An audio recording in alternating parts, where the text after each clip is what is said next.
So this is Vivo's latest mid-range device, and I struggle to call it a mid-ranger because it offers so much phone for the price tag. It's around £400 or so, depending on which region you're buying this from, but it gives you so much performance, level of performance, that I don't know if I can call this a mid-ranger. I suppose by definition, when you consider the processor chip that's been used and that kind of stuff, it is a mid-range device.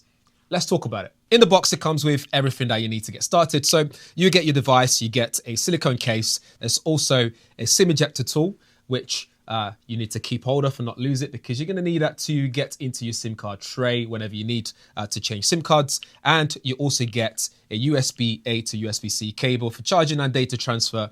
And also your charging brick is already included in the box. And obviously, this is the box itself. It's even got, comes with AI written on there. And if you notice on the comes with AI logo, this is pretty much very close to what you get with Google Gemini. And that's because you can do Google Gemini with this one for AI. Over on the back, we have a matte finish, which is good for fingerprint in terms of a tracking fingerprint. If that's something that you'd hate, you won't have that here. We've got that big camera array. This is a really nice, sleek design Vivo logo there as well. This is actually your ring light, which is really good for flash. And it's got the tiny writing there for Vivo and Zeiss co-engineering, which is nice.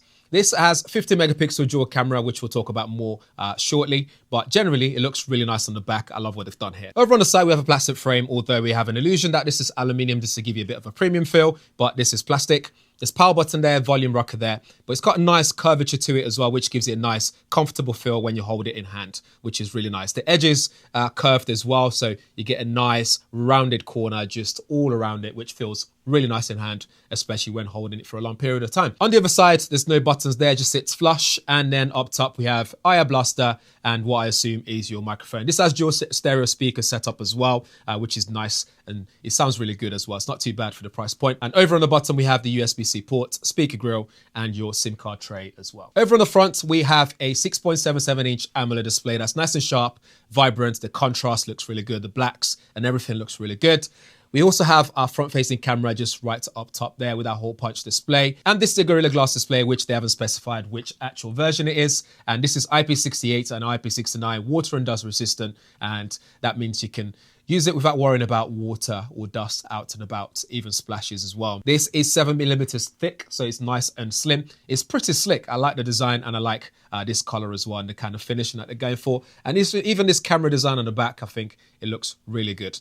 More on that display, we're looking at 2392 by 1080 Full HD display. It is 120 Hz refresh with some PWM dimming available as well, and it supports HDR10+. For the software, it's running FunTouch OS 15, which is based on Android 15, and you get 3 years of OS updates and 4 years of security updates. And depending where you are, you might even be able to get the 5 years for both in terms of the updates. For the processor, we're looking at Snapdragon 7 Gen 3, which isn't too bad. This is where I talk about that mid-range in terms of the processor. And you also get the option for 8 or 12 gigabytes of RAM. This particular version here is 12 gigabytes of RAM. And as you can see there, you can fingerprint unlock it, which I might as well demo there. And then you have vapor chamber here for cooling. It's got ultra game mode as well for you gamers out there. It has 6,000 mAh battery. 90 watts wire charging is capable, and also no wireless charging here. In terms of storage, you're looking at 512 gigabytes of storage, and you get 50 megapixels, like I said, of primary camera and 50 megapixel of ultra wide angle camera. When it comes to the software, it's very smooth and fluid. There's no issues at all. I haven't encountered anything bad with it at all. Battery life is really good as well. The only issue I've got here is all the bloatware that you've got. So you got V App Store there. You got all these extra apps that comes installed with it, which can be annoying. Some of them you can remove, some of them you can't remove. So you're gonna have to just play around with it and see what you wanna get rid of in terms of the bloatware. Going into settings though, we see some of the options available. For example, if you're going to display and brightness settings, we get auto brightness, eye protections available as well. And then we can scroll down to our screen refresh rate, which you can see that you have a high refresh of 120 Hertz if you wanna do that. Or you can have the standard, or you can do smart switch. So depending on what you're doing, it would smartly switch between the refresh rates. Visual enhancement is also available as well for optimizing color and contrast in some pictures. So you can switch that on or off. I have mine off because I don't need to. And if we go into dynamic effect settings, you have different animation options available as well for fingerprints unlock and so on. So again, play around with that to see what suits your preference. And for the gamers, if you go into ultra game mode, you can see some of the options as well, like the game sidebar. You can see the supported game video announcements. You can have esports mode as well, off-screen autoplay, 4D game vibration, which I haven't seen that in a while actually in phones. And you also have game sound quality and effects and so on, and distraction stuff, so you can block notifications if you want to. So all the options that allow you to game with no distraction and also get the best of the smartphone. Pop over to camera settings to see the interface and see what's available here. We have night mode and we have 0.6, 1x and 2x. We go into portrait mode as well. We get 23mm, 35mm and 50mm is also available.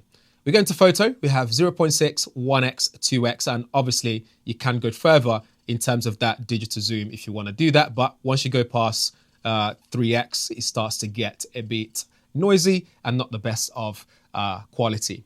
There's also the Zeiss option here. So you have a natural, you have textured, and you got vivid. Bearing in mind, if you have anything other than natural, you would get pictures that are quite punchy and a lot more saturated than usual. There's also a super macro mode, which allows you to take really detailed macro shots, which is nice. It's a bit of a hit or miss. So it means depending on the distance you are from the subject and the lighting and stuff, that will affect the level, the quality that you get out of it. Tapping that settings in the corner gives you option for aspect ratio. So you got 16:9, full, 1:1 and 4:3. And you also get your timer as well and things like your watermark and all that kind of stuff. You can change those settings. If we come back out of that for a second and tap this bottom here, you have a film camera option available as well, which I don't really use, but if that's something you want to dig deeper into, you can also use that if you want to. Then we slide across to video mode. In video mode, you have 0.6, 1x and 2x as well. But where it really matters though is if we tap this top area here. So you can have 1080p up to 60 frames per second or 4K at up to 30 frames per second recording. In settings, we have the option for the aspect ratio again. You can shoot wide or 16:9, had watermarks, and you can even use teleprompter settings here as well. If you want to use it for TikTok, for example, you can do that straight from the camera app. Move over to micro movie. This is more for your social media content. So if you're someone who shoots for TikTok or whatever, you can do things like daily vlogging and so on and so forth. I haven't really used that mode, so I can't really tell you much about that one. In more, we have things like high resolution mode. So you can use the full 50 megapixel capabilities. You got pro mode as well. Astro mode is there. So plenty of options available for content, so you can shoot to your heart is content. Okay, so with all the specs and features and all that stuff aside, what does it actually feel like in the real world? Well, there's no problem for the VIVO V50 at all when it comes to gaming. It works really well. Genshin Impact works really well with no issues at all. Call of Duty works really well as well. No issues there again. And when it comes to photography, it's hit or miss. When you're using the main camera, it works really well all rounder when it comes to 1x. So there's no issues there. Low light in moving subjects and so on. But when it comes to that ultra wide, it depends on the lighting situation and also that zoom as well. It's not really capable as such because it's very noisy and doesn't give you good enough level of detail. This is where that mid-range side of it starts to pop out a bit. So you start to notice where corners have been cut to make this the price point that it is and to make this a mid-ranger.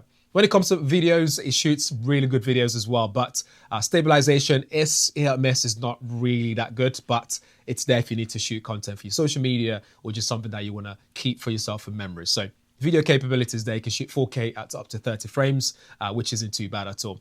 Again, it's a very mid-range phone in terms of the quality, but it does really well for that title. But over to you. Let me know what you think. If you have any questions, drop them in the comments below as well. It's definitely worth looking at for that price point. And if you have a bit more to spend, do check out the Vivo X200 review that we've done in comparison because that offers so much more as well in terms of the photo and video capabilities. I think it's one of the best smartphones out this year, and it gives some of the other flagship devices that are well known on the market a run for their money. But this one is really good as well, so do check it out. But yeah, thanks for watching.